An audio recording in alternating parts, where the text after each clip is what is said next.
Okey, memandangkan kereta dah jual, so kami nak keluar ni, kami terpaksa kembali kepada zaman jahiliah. Alah, teruk sangat ayatnya. Nak guna ayat apa? Zaman jahiliah teruk sangat. Sebab kita tengok balik ke masa zaman kami mula-mula datang ke Australia. Tak ada kerja lagi, tak ada kenderaan lagi.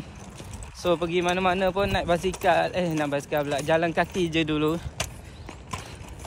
So kali ni kami nak kami ada urusan kedutaan Malaysia, jadi nak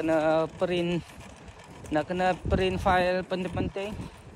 So nanti bila interview atau bila pergi appointment tu, kita boleh bagilah file tu dekat kedutaan.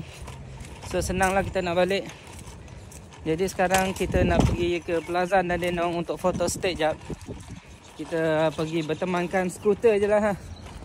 Skuter ni masih ada lagi, jadi kita pakai skuter je dulu. Okay, macam mana sayang? Teringat mula-mula kita datang. Macam mana? Cuba bagi sepatah dua. Seronok tak balik? Seronok tak nak balik?